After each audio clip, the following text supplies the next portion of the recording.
Good evening students, ये video NEET 2024 aspirants के लिए है। आपके पास 6 महीने बचे हैं। ये बहुत ज़्यादा इंपॉर्टेंट है कि आप अपने टाइम को बहुत ज़्यादा जुडिशियसली यानी सोच समझ के यूज़ करें। यदि आप सोच समझ के यूज़ नहीं करेंगे तो उन चीज़ों में टाइम वेस्ट कर देंगे जिनसे आपका स्कोर इंप्रूव नहीं कर रहा। और अभी जितना टाइम बचा है, यदि आप कहते हैं मुझे फ़ोन करके सर 450 आ रहे हैं, 500 आ रहे हैं, 650 के पार जा सकता हूँ, आंसर है हाँ।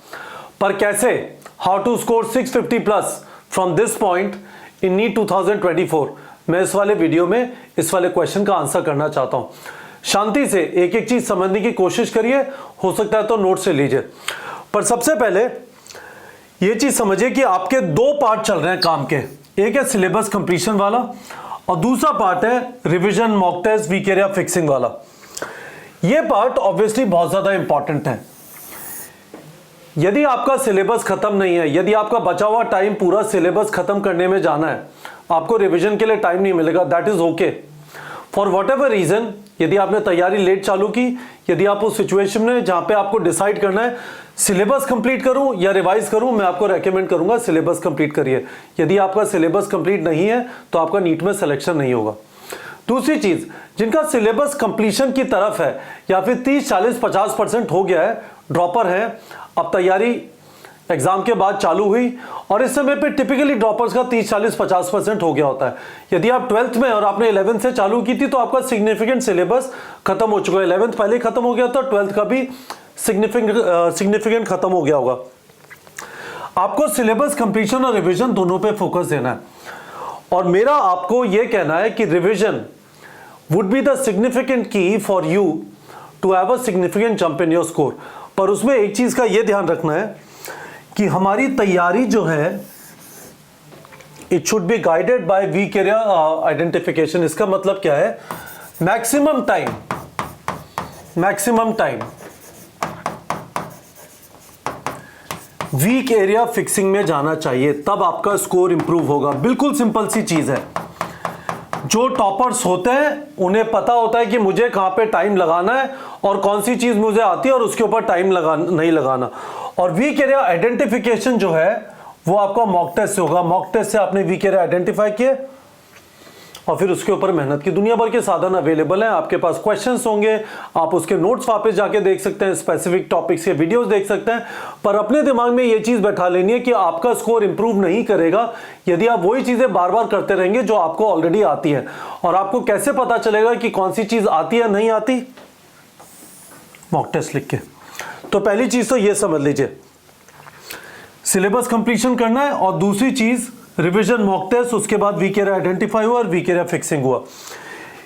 इस चीज से आपका स्कोर 650 प्लस पहुंचेगा। ठीक है, मैं आपको स्पेसिफिकली कुछ चैप्टर्स ऐसे भी बताऊंगा जो पिछले 3-4 सालों में जिनका वेटेज काफी ज्यादा है, काफी ज्यादा क्वेश्चंस आ रहे हैं। वेटेज उस सेंस में ज्यादा है कि काफी ज्यादा क्वेश्चन आ रहे हैं। ऑब्वियसली एनटीए ये नहीं बोलता ये चैप्टर करो, इस चैप्टर को मत करो, इससे कम क्वेश्चन आएंगे, पर एक पैटर्न दिखाई देता है। वो पैटर्न भी मैं आपको एक्सप्लेन करूंगा। पर एक बार नेक्स्ट चीज पे आ जाते हैं।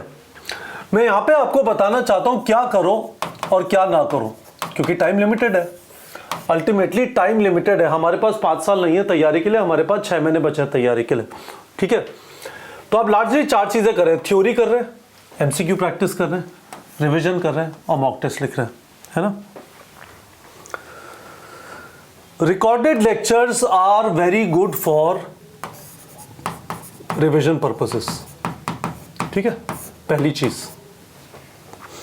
Recorded lectures are also very good यदि आपको सीक्वेंस में नहीं जाना।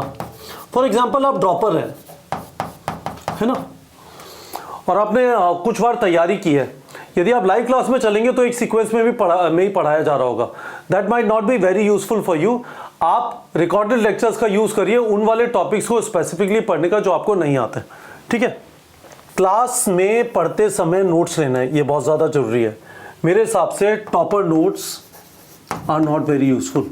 जो किसी और के नोट्स होते हैं आप उन्हें देख सकते हैं इस पर्सपेक्टिव से कि आपको समझ आ जाएगा नोट्स कैसे लेने, पर मेरे हिसाब से टॉपर नोट्स की बस उतनी वैल्यू है। आप ये सोच रहे हैं कि किसी और ने नोट्स लिए वो आप पढ़ लेंगे, उससे अच्छी तो किताब है फिर। और एनसीईआरटी रीडिंग हर हालत में करना है। तो आपकी लाइव क्लासेस चल रही हैं, आपके क्लासरूम लेक्चर चल रहे हैं, बिल्कुल उन्हें अटेंड करिए। पर यदि आपको कोई टॉपिक बहुत अच्छे तरीके से आता है, आपने पहले पढ़ा हुआ है, कभी भी उसके क्वेश्चन गलत नहीं होते। मैं आपको रेकमेंड करूंगा कि उसकी थ्योरी स्किप कर दीजिए, सीधी एनसीईआरटी पढ़िए, उसके बाद क्वेश्चन प्रैक्टिस कर लीजिए। What ever way you can find time जिससे आप ज्यादा एमसीक्यू प्रैक्टिस कर सकें, ज्यादा टेस्ट लिख सकें, बेहतर है। ठीक है, तो यहां पे मेरा बस आपको एक ही रेकमेंडेशन है थ्योरी के केस में, यदि आपको कोई चीज आती है, आपको सीक्वेंस में नहीं जाना, तो recorded lectures are very good. यदि आपको रिवीजन करना है, again recorded lectures are very good rather than live classes. Live classes क्योंकि कंपैरेटिवली स्लोअर होती है, और आपको कोई चैप्टर अच्छी तरह आता है तो उसके आप क्लासरूम लेक्चर या लाइव क्लासेस या इवन रिकॉर्डेड लेक्चर्स भी स्किप कर सकते हैं। पहली चीज ये हो गई। दूसरी चीज पे आते हैं एमसीक्यू प्रैक्टिस। अगेन टाइम के हिसाब से जरा सोचिए, है ना। मिनिमम आपको रेकमेंडेड एमसीक्यूज करने हैं with respect to your syllabus completion. मैं थोड़ा हमारे प्लेटफॉर्म पे जो क्वेश्चंस है उसके हिसाब से बता रहा हूं। आप इसको ऐसे भी सोच सकते हैं कि आप जहां से भी तैयारी कर रहे हैं उसका एक जो बेसिक सेट है, ठीक है, कोई बुक से पढ़ रहे हैं, कोई मॉड्यूल से पढ़ रहे हैं, जो बेसिक सेट है, हमारे केस में वो रेकमेंडेड एमसीक्यूज है, ये मिनिमम करना है। और इन सारी चीजों को बार बार रिवीजन के लिए यूज करिए। वापस मैं कह रहा हूं, ध्यान से सुनिएगा, आपको खूब सारे साधन दिखाई देंगे। पीवाईक्यूज भी कर लूं, एग्जाम्पलर भी कर लूं, एनसीईआरटी बैक एक्सरसाइज भी करूं, ये सारी चीजें हमारे प्लेटफॉर्म पे अवेलेबल है ना। मिनी क्वेश्चन बैंक कर लूं, पर टाइम लिमिटेड होगा, हर चीज को आप शायद नहीं कर पाएंगे, दैट इज ओके। तो कौन सी चीज करें, कौन सी ना करें, जो आपके वीक एरियाज हैं उसका हर एक चीज करिए, और जो आपके स्ट्रॉन्ग एरियाज हैं आपने कर लिया, उसके अलावा आपके टेस्ट में सफिशिएंट प्रैक्टिस हो। फॉर एग्जांपल, हम लोग का जो अभी ऑफलाइन टेस्ट सीरीज चालू हो रहा है उसमें टोटल 23 टेस्ट है, क्लासरूम टेस्ट, और ऑनलाइन टेस्ट टोटल 200 है। ठीक है, तो ये सारे मिला के खूब सारे क्वेश्चन आ जाते हैं, इतनी टेंशन मत लीजिए। पर जो आपके एरियाज वीक है उन पर ज्यादा क्वेश्चन करना बनता है। तो रूल हमेशा यही रहेगा, आपको जहां पे तकलीफ हो रही है ज्यादा, उसके ज्यादा क्वेश्चन करिए। जहां पे आप कंफर्टेबल हैं, आपको बहुत अच्छा आता है, कभी आपके लोकोमोशन एंड मूवमेंट के क्वेश्चन गलत नहीं होते, कभी आपके केमिकल बॉन्डिंग के क्वेश्चन गलत नहीं होते, कभी आपके वर्क एनर्जी पावर के क्वेश्चन गलत नहीं होते, छोड़ दीजिए, टेंशन मत लीजिए, ऑल इज वेल देयर, है ना। तीसरी चीज, रिविजन। हर टेस्ट के पहले रिविजन होना जरूरी है, हर टेस्ट के पहले रिविजन होना जरूरी है, और टेस्ट के बाद जो वीक एरिया पता चलेंगे उसको भी रिवाइज करना जरूरी है ना। तो आप में से बहुत सारे लोग इस चीज से स्ट्रगल करेंगे, सर रिवीजन क्विकली कैसे करूं। रिवीजन करने के लिए आपको बहुत टाइम नहीं मिलेगा, तो रिवीजन के लिए वीडियोस आर बैड, रिवीजन के लिए पूरे एमसीक्यूज वापस करना आर बैड, रिवीजन के लिए notes are very good, quickly flip किए। रिवीजन के लिए fact sheets are very good, जल्दी से आपने फैक्ट्स अपने देख लिए, जो भी बायो के, ऑर्गेनिक, इनऑर्गेनिक के। रिवीजन के लिए हमने आपको फ्लैश कार्ड प्रोवाइड किया टारगेट बैच में, they are very good. Revision के लिए फॉर्मूला शीट जैसे माइंड मैप्स वगैरह होता है, they are very good. Solve example को रीड कर लीजिए, that is good. Figure out करिए कि आप जल्दी से वो जो सारी चीजें टेस्ट से पहले कंफर्टेबल होने के लिए चाहिए, वो क्या क्या चीजें उनको कर लें, ठीक है। और जब आपको मॉक टेस्ट से पता चला कि कौन से वीक एरियाज हैं, तो उनसे स्पेसिफिक क्वेश्चन प्रैक्टिस करने हैं। तो ये होगा गाइस, मैं आपको कोई रॉकेट साइंस नहीं बता रहा हूं, इतनी सी बात बताने की कोशिश कर रहा हूं। लिमिटेड टाइम बचा है, उसमें फोकस की जरूरत है। फोकस किस चीज पे करना है, वीक एरिया पे करना है। वीक एरिया कैसे पता चलेगा, मॉक टेस्ट से पता चलेगा। इतनी सी बात है, इस बात का ध्यान रखिए। मैं आपको बता रहा हूं, हम यहाँ पे पिछले 4 साल में 5,500 से ज्यादा स्टूडेंट्स को गवर्नमेंट मेडिकल कॉलेज में पहुंचा चुके हैं। When I'm telling you something, I know what I'm talking about. तो please be careful about only one thing. खुश मत होइए कि आपको लोकोमोशन एंड मूवमेंट आता है और उसके क्वेश्चन बार बार सही हो रहे हैं। खुश मत होइए कि आपको केमिकल बॉन्डिंग आता है, उसके क्वेश्चन बार बार सही हो रहे हैं। आप ध्यान रखिए कि आपके सॉल्ट हाइड्रोलिसिस के क्वेश्चन गलत हो रहे हैं। आप ध्यान रखिए कि आपसे रेगुलेशन ऑफ रेस्पिरेशन के क्वेश्चन नहीं हो, वहां पे मेहनत करने की जरूरत है गाइस। बस इस चीज का ध्यान रखना है ना। फाइनली हम मॉक टेस्ट पे आ गए। फुल ड्यूरेशन दूं या पार्ट ड्यूरेशन दूं? मेरे हिसाब से फुल ड्यूरेशन टेस्ट बहुत इंपॉर्टेंट है। हर हफ्ते एक फुल ड्यूरेशन टेस्ट दीजिए, 720 मार्क्स, 200 क्वेश्चंस का। पार्ट सिलेबस चलेगा, ठीक है। मैं पार्ट ड्यूरेशन को इस तरह से मानता हूं कि वो आपकी पढ़ाई का हिस्सा है। आप पार्ट ड्यूरेशन दीजिए, और पार्ट ड्यूरेशन को आप ऑनलाइन भी दे सकते हैं, पर फुल ड्यूरेशन को आप पेन पेपर OMR फॉर्मेट में दीजिए।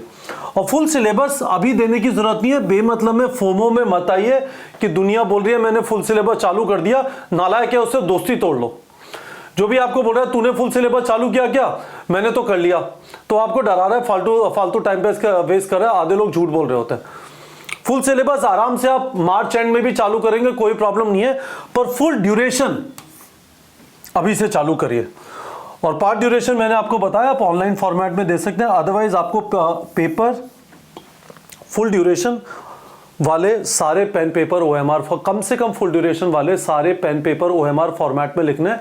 बल्कि आप जितने ज़्यादा लिख सकते हैं पेन पेपर OMR फॉर्मेट में, उतना अच्छा हो जाएगा कि आपके OMR वाली मिस्टेक्स होने का चांस कम हो जाएगा। ठीक है, end of course DPP test लिखने हैं अपने जो भी एरियाज आपके वीक आते हैं। एक वीडियो के डिस्क्रिप्शन में डाल दिया, ठीक है, उसका स्क्रीनशॉट आपको अभी स्क्रीन पे दिखाई दे रहा होगा।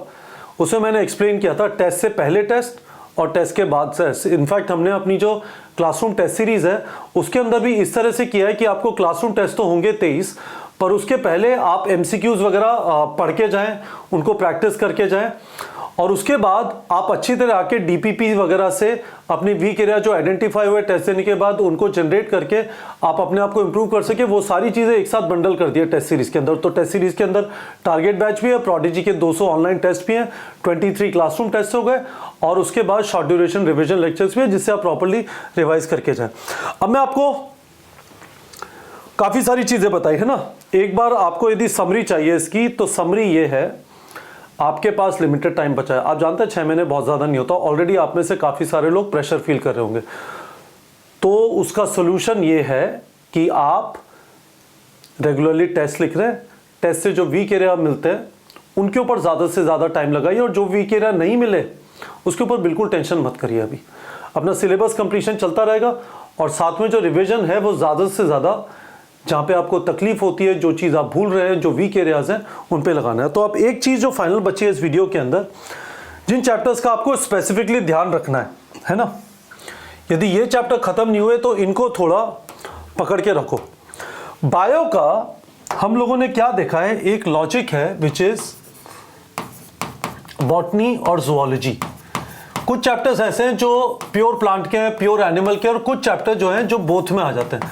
जो बोथ वाले चैप्टर्स हैं उनसे ज़्यादा क्वेश्चन आ रहा है, जो बोथ वाले चैप्टर्स हैं उनसे ज़्यादा क्वेश्चन आ रहा है। अब देखिए बोथ में क्या क्या है। मॉलिकुलर बेसिस है, principles of inheritance, botany zoology दोनों सकता है, biotechnology, cell cycle, cell division, biomolecule, ये तो अब कट गया, ऑर्गेनिज्म एंड पॉपुलेशन, 1 2 3 4 5 6 7, चूँकि सातों जो थे वो ऐसे ही थे, है ना। रिप्रोडक्टिव हेल्थ के ऊपर काफ़ी फोकस होगा, क्योंकि reproductive health, women health, by the way कल नीतीश जी ने बहुत कत्ल मचाया, तो क्या करें नेता लोग। हाँ, यहाँ पे सिर्फ शौक रह गया, ठीक है, पर इंटरेस्टिंगली यहाँ से भी काफ़ी क्वेश्चन आ रहे हैं। और देखिए इकोसिस्टम, है ना। तो मोटा मोटा आप अपने दिमाग में एक चीज़ बैठा लीजिए, कुछ यूनिट्स हैं जिनमें बॉटनी जूलॉजी दोनों साइड पे होते हैं क्वेश्चन। सेल एक, दूसरा जेनेटिक्स एंड एवोल्यूशन, तीसरा इकोलॉजी, चौथा बायोटेक्नोलॉजी। कितने चैप्टर हुए? 3 सेल में, 3 जेनेटिक्स एंड एवोल्यूशन में 6, 3 इकोलॉजी में 9, और 2 बायोटेक्नोलॉजी में 11। इनको बहुत कस के ध्यान से गाइस देख लीजिए, है ना, आपको क्लियरली दिखाई दे जाएगा, क्लियरली दिखाई दे जाएगा कि कितने क्वेश्चन आ रहे हैं। मैं आपसे ये कहने की कोशिश कर रहा हूं कि ये 4 unit out of 10, 11 chapters out of 32, इनसे 40 से 45 क्वेश्चन आएंगे, 40 to 45% ऑफ द पेपर। यही पैटर्न रहा है, आप ये देख लीजिए, है ना, आपको क्लियरली दिखाई दे जाएगा। 8 और 14, 5 19 और 5 24 और 4 28 और 4 32 और 4 36, ये देखिए, और इसमें आप ऐड कर लीजिए इकोसिस्टम 39, ठीक है। तो ये पहली चीज़ हुई। और ऑब्वियसली आप नीचे चले जाएंगे तो आपको और भी चैप्टर्स दिख जाएंगे, इनसे भी खूब क्वेश्चन आए, जैसे बायोडाइवर्सिटी एंड कंजर्वेशन 2 क्वेश्चन आ रहे हैं, बायोटेक्नोलॉजी एंड इट्स एप्लीकेशंस, है ना, cell unit of life, evolution, ठीक है। चलिए केमिस्ट्री में आ जाते हैं। केमिस्ट्री में ऑर्गेनिक केमिस्ट्री का ध्यान रखिएगा, इनऑर्गेनिक का क्योंकि सिग्निफिकेंट पोर्शन रिमूव कर दिया गया है, ऑर्गेनिक केमिस्ट्री का ध्यान रखिएगा। तो आपको फिजिकल से तकलीफ होती है, कोई बात नहीं, ऑर्गेनिक का जरूर से ध्यान रखना है। इनफैक्ट आप यहां पे भी देखेंगे तो देखिए, ठीक है, हमारे 4 बेस चैप्टर्स हो गए, some basic concepts of chemistry, structure of atom, classification of elements in periodicity and chemical bonding, है ना, प्लस तो मैं आपसे कहूंगा 4 चैप्टर फर्स्ट 11th के प्लस ऑर्गेनिक, ये significant portion of the paper होगा, ये significant portion of the paper होगा। और इसके बाद मैं आपसे रेकमेंड करूंगा फिजिकल में चूज कर लीजिए, प्रायोरिटी लिस्ट बना लीजिए कि ये चैप्टर आसान लगता है, अटकिएगा मत, है ना, तो इजी टू डिफिकल्ट की तरफ कर लीजिए, पर ऑर्गेनिक को बिल्कुल अच्छी तरह कर लीजिए, जीओसी से स्टार्ट करके सारे चैप्टर्स। हालांकि जीओसी यहाँ पे दिखाई देता है, पर जीओसी के एस्पेक्ट्स इसमें इन सब में हेलो एल्केन, हेलो एरीन, इस सब में काफ़ी ज़्यादा यूज़ होंगे, ठीक है। देखो इवन अमाइंस भी यहाँ पे है, तो ऑर्गेनिक के काफ़ी ज़्यादा क्वेश्चंस आ रहे हैं, ठीक है। अब फिजिक्स पे आ जाता है। देखो फिजिक्स में बहुत ज़बरदस्त चीज़ ये है कि जो छोटे छोटे चैप्टर्स हैं ना, उनको छोड़ के नहीं जाना और फैंटम नहीं बनना कि मेरे से रोटेशनल मोशन का क्वेश्चन नहीं हुआ तो मैंने क्या तैयारी की। ये देखो यहाँ पे आपको दिख रहा है ईएम वेव, है ना, सबसे छोटा चैप्टर है, इससे ज़्यादा क्वेश्चन आ रहे हैं रोटेशनल मोशन के मुकाबले। एग्जामिनर भी जानता है कि बेमतलब में परेशान नहीं करना, 1 मिनट मिल रहा है बच्चे को क्वेश्चन करने का, तो आसान क्वेश्चन दो। तो ये चैप्टर्स है ना, आपको ऊपर से दिखाई दे जाएंगे, देखो, है ना, देख लो इन्हें, एसी, करंट, इलेक्ट्रिक, टिपिकली काफ़ी टिपिकल है, रे ऑप्टिक्स, है ना, मॉडर्न फिजिक्स जो आपकी है, यहाँ पे कहीं पे सेमीकंडक्टर भी होगा, देखो सेमीकंडक्टर, इलेक्ट्रॉनिक्स, डुअल नेचर, है ना, ऑफ कोर्स। तो मैं आपसे कहूँगा मैकेनिक्स, ये आपको पकड़नी है, मॉडर्न फिजिक्स, और मैकेनिक्स इसलिए आपको मैकेनिक्स एग्जैक्टली ऐसे नहीं दिखाई देगी, पर उसकी एप्लीकेशन जगह जगह पे होगी। तो ये वाला पीडीएफ हमने नीटवेब के टेलीग्राम चैनल पर डाल दिया। ये जो चैप्टर ऊपर आ रहे हैं इसमें हमने डिटेल एनालिसिस डाला हुआ है, नीट 2021 से 23 तक का जो 5 पेपर हुए हैं नए पैटर्न पे, है ना, इसको जरा देख लीजिए। There is clearly a pattern which is visible, so make sure आप ये वाले क्वेश्चंस मिस नहीं कर रहे हैं। तो guys this is pretty much it.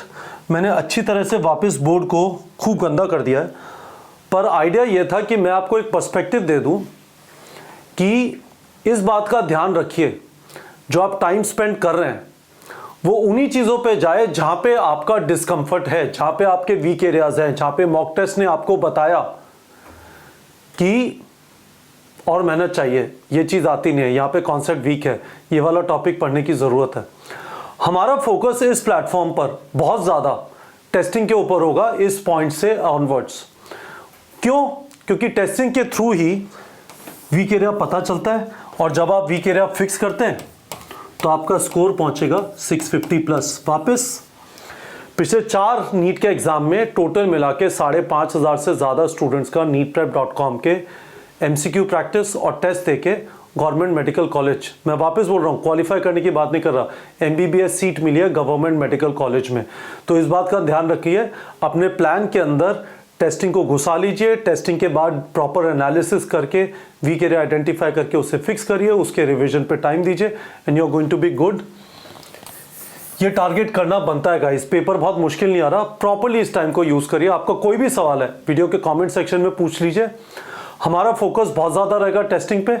हमारी क्लासरूम टेस्ट सीरीज चालू हो रही है, हमारे ऑनलाइन टेस्ट चल ही रहे हैं, नेक्स्ट ऑनलाइन टेस्ट 12 नवंबर को है। आपका कुछ भी सवाल है टेस्टिंग को लेके, मुझे इस वीडियो के कमेंट सेक्शन में पूछ सकते हैं, and I will be happy to answer.